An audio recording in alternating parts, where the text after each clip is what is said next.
Where are we at with this dispute at the moment? Obviously, we're at a deadlock. What's going on? Well, essentially, the company just won't move. Not only that, they are actually proposing pay cuts. And so what we've got is Dubai Ports, which is owned by the royal family of Dubai, saying to Australians, you should have a pay cut.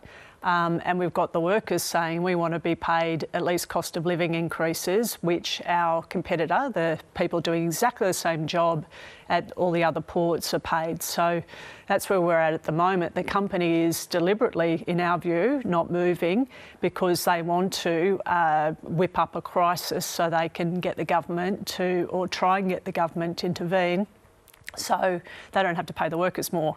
So this company wants to get as much as they possibly can out of Australians and out of Australia, whether it be their customers or whether it be, workers. No, you're saying the union is pursuing cost of living increases for Australian workers. Inflation's now close to 4%.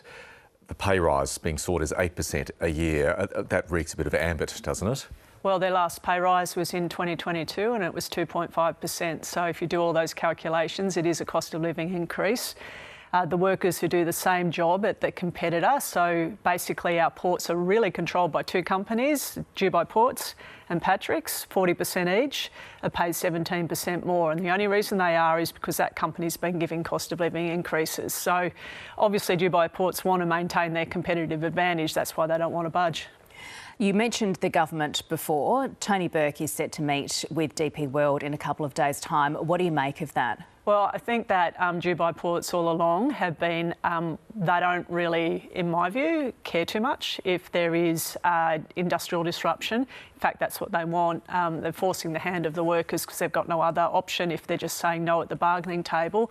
To have a go at seeing whether or not they can get a government to come and back them. Now, we'd be saying to the government, obviously, back the workers of Australia.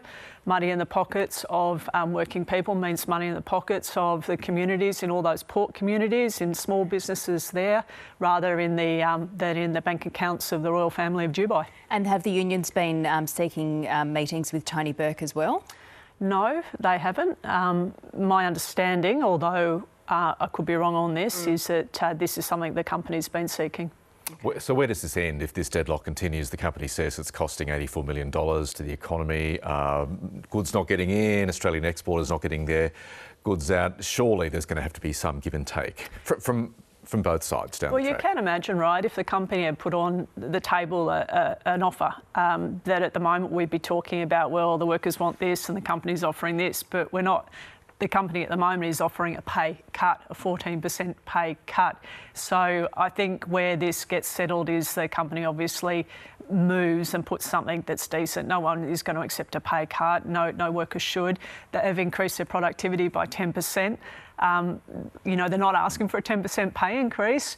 Dubai Ports, they put an extra $50 million into up the prize money for the golf tournament they sponsor. They can afford it. They've got heaps of money. They just don't want to pay it. So what do you make of the comments by the head of DP World in Oceania who said this sort of increase that the union is seeking is financially unsustainable? Completely untrue. Of course they would say that, and I'd say that because their profit margins are now at record levels. Profit margins on the ports are now at 25%, which is quadruple what they were 3 years ago. OK, Sally McManus, obviously this is an issue that's not going to go away quickly. We'll obviously keep tabs on that one. Thank you very much for coming in. No worries, good to be here.